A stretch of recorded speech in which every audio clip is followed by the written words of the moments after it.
All right, what's going on, world? GTP here. Welcome back to another video. So it's actually been a long time since I've picked up the camera to record a vlog. Actually, I shouldn't say that. I've actually had a few videos planned. I actually recorded those videos. I had a what's in the camera bag video that to start off the new year, and I recorded that video back in late January or middle January just to share, because I got like a new lens in for the camera, got a new lens and a new microphone, so hopefully it sounds all clear and looks all good, but I'll go over that later. Recorded it and then just never edited it. I had 2 rounds recorded, didn't edit those. I do have those on my Instagram though, so I've been posting those on my Instagram, TikTok, and YouTube Shorts. And then I had like this golf company event, local, that I went to and vlogged. That I didn't edit, and then I had some stuff from last year that I just didn't edit, like that I recorded. So, all right. So one fun thing is in the what's in the camera bag video, this leaf right here, or these set of leaves, were still just so little, but 3 months later they are getting really fully grown. So these are new. These plants are the original ones that came from the tree. A bunch of them have fallen off, but these have stayed. These have stayed. This one I think is about to go. This one is definitely, that one's definitely going. These ones right here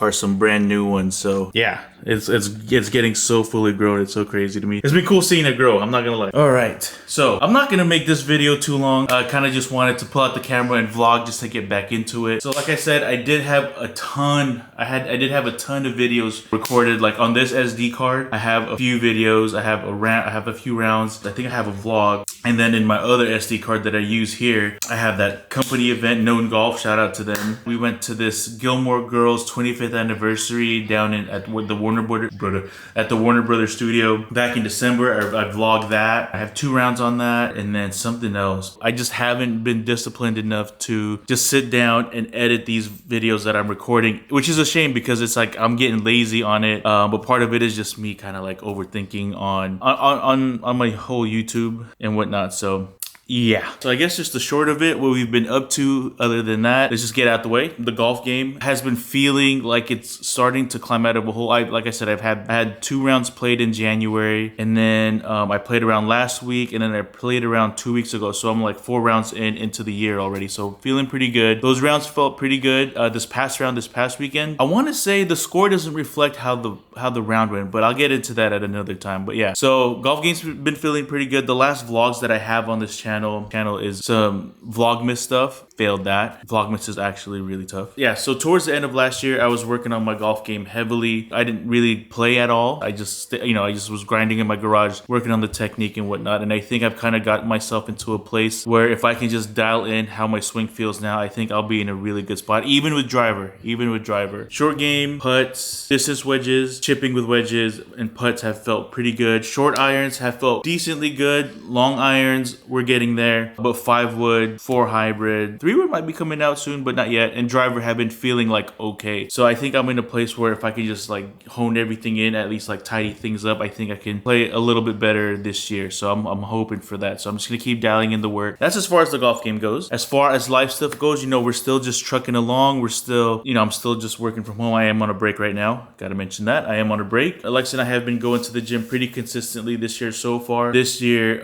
we really wanted to make it a point to try and go in the mornings. Yeah, so that way we're not really dreading going to the gym at the end of the day. As dreadful as it is to get up at 4, to get to the gym by 5 and knock it out, we feel a whole lot better doing that than working a full day and then still having to go to the gym and then still having to make dinner or get dinner and then still having to do all the house stuff that we have to do. So we've been pretty consistent with the gym, been feeling pretty good. Richie break. So another thing that I've been up to lately is, so a big passion of mine that I've had for the longest time, probably since 2010, between 2010 and 2012, is coffee. By that, I mean like making my own coffee, drinking good coffee, drinking freshly roasted, freshly ground beans, not buying anything that's pre-made or like pre-ground, visiting local roasteries, when we're out of town and buying beans from them, doing my own brewing of coffee, like making my own coffee at home, like using pour overs, or as of lately, I've kind of been using our espresso machine a whole lot more. This little humble DeLonghi ECP3630. Been using that a whole lot more. So lately, what I've kind of been getting into, like I said, since I'm using this guy a lot more, is making lattes, and with that is making latte art. So I've kind of wanted to document that journey just for fun, you know, just to share it. And it's been fun. It's actually been a whole lot more fun than doing the whole golf side. As you know, I am at the grind to par, right? The grind to par. Doing like a little wordplay and stuff. I created another account called the grind to pour. The grind to pour. So kind of like a play on that. I've had this account since 2024 when I first got the espresso machine, just to kind of, since I decided to start learning how to do latte art, I wanted to share that journey. That's one thing I've kind of been up to. Let me just for fun. So I do it on, obviously on Instagram, TikTok. So it's just been really fun. As you can see, the grind to pour. And just sharing my latte art and stuff. So it's been fun. It's been like a fun journey just to kind of share the coffee side of my life. And so it's coffee break now. I'm gonna make a latte and then maybe I can show you something worth showing. So.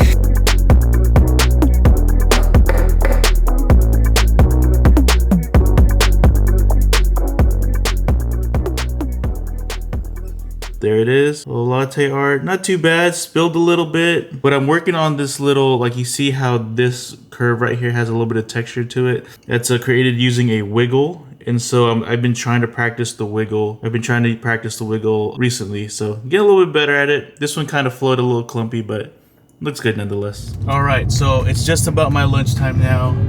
Heading to the store because today is actually St. Patrick's Day, and we got everything we need to make like our corned beef dinner tonight, except I need to get cabbage. So another thing that I wanted to talk about was, like I said earlier in the video, I did make like a what's in the camera bag type of video just to kind of kickstart off the new year and like the first video of the year, because I had just gotten some new equipment in. But as you can see very wide in my car right now. Also, side note, Gina, aka my car, has been driving very good ever since I fixed it back in September. Pretty happy with that. But anyways, as you can see pretty wide in the car. And if you noticed from any shots earlier, you were able to see a whole lot, like a pretty wide angle shot. That's because I recently got the Viltrox 9mm f2.8 lens for my camera, which is the Sony ZV-E10. And the reason I wanted this was because this camera came with a kit lens, a 16 to 50mm kit lens. As great as it is on the golf course, as far as vlogging goes, I just felt like it was never wide enough for me. And if you watch any of my previous videos when I'm swinging in the garage, it just felt like it was still way too tight of a shot for me to capture, you know, my practicing in the garage. I really wanted to get a more wide angle shot, specifically when I'm vlogging in the garage, but also I'm a really big fan of a wide angle lens. I could have gone with the 11mm, but I saw that 9mm and I think I really wanted to go wide. I really wanted it to go this wide. So it's gonna help me with the wider angle shots, and I'm handheld vlog. Another reason that I really wanted to get a 9mm was because the Sony ZV-E10 does not have great stabilization. Like for example, this video or this clip right now might be very shaky because I have you guys on a suction mount on my passenger side window, but it does have active stabilization, which what it'll do is it'll crop in a little bit to kind of help stabilize the footage a bit more. So with a 9mm, if it crops in 30%, it's gonna make it more, I don't know what the difference is gonna be, but it's just gonna crop in a little bit closer, but it's still gonna be pretty wide. Versus if I was to use my 16mm lens or the kit lens, it's gonna crop in way too much and way too close. So this is a big plus for me right now. I'll show an example of that when I get back in the car. I'm just pulling up to the grocery store now. It is insane. The grocery store right now. All right, cabbage acquired. Okay, so like what I was talking about, the active stabilization versus no stabilization. So, okay, now this is active stabilization turned on. So, yeah, as you can see, it's a little bit more cropped in, but at the same time, it's still pretty dang wide. I'm gonna drive home with it now. That only took about 15 seconds to get the freaking cabbage. As you can see, it's still pretty dang wide. Stabilization's on, so when we're gonna go over speed bump right now, it should be fairly stable than what it was earlier. Speed bump. Yeah, pretty good, eh? And this is really gonna help for when I'm really doing my like walking and talking vlog, because there was one vlog that I did, a golf event that I went to at a golf course, and I was doing like this handheld vlogging on the tripod. But a lot of people were telling me after the fact that the video just seemed really shaky. So that kind of tipped me off to really start thinking about stabilization more when vlogging and talking. I was looking to get a 11mm, the Sony one, but it's just expensive, right? But Viltrox came out with this, and this was only $200, which is still a lot of money, but in comparison to the other lenses, this is a very cheap and really good option too. Like, it has quick autofocus, the image looks really crisp, and from what I've noticed, I don't get a lot of is it vignetting or is it just distortion on the edges? The lens is very light. Anyways, $200, still pretty. It was still a pretty good buy for me. So how's the drive looking? Pretty staves. Yeah, pretty staves. I'm just gonna record this clip and I'll just cut it.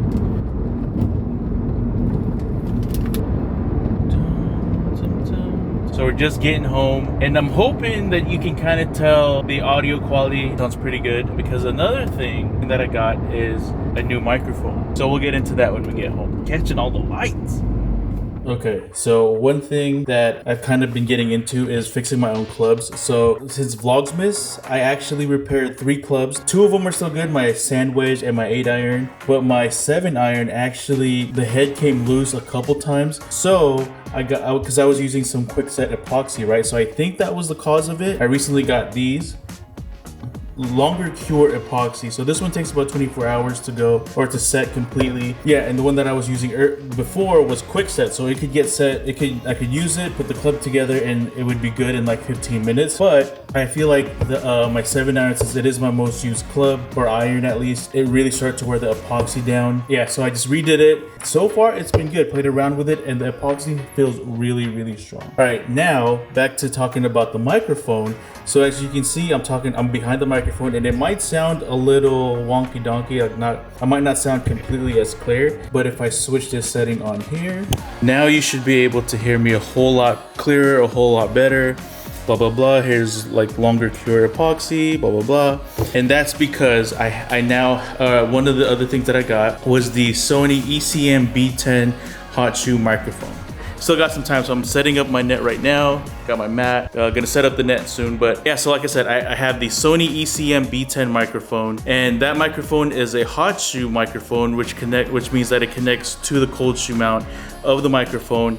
And one of the best parts about this microphone is that no wires are needed. Just plug it in, and it does connect to the camera, and it works just automatically. As far as like settings go, I can either do it manually or I can leave it on auto, and for the most part, auto is pretty awesome. So right now I should be sounding pretty good. This is on auto. But the main reason for this microphone in that example I just showed you was because this mic has the ability to capture audio from different surroundings. So right now I'm using I forget what it's called, I'll put the word up on the screen, but it's just capturing audio from the front of the camera, and it's a pretty big range in front of the camera, some from the side, some from the back. But there's another setting where you can capture from the front and then a little bit more from the sides. And the third option is where it captures from a 360 degree around the microphone. It'll capture audio, and to me that was a big selling point, because since I do a lot of vlogging, I do like to turn the camera around and point to objects in front of me, stand, talk behind the camera. While you may be able to hear me,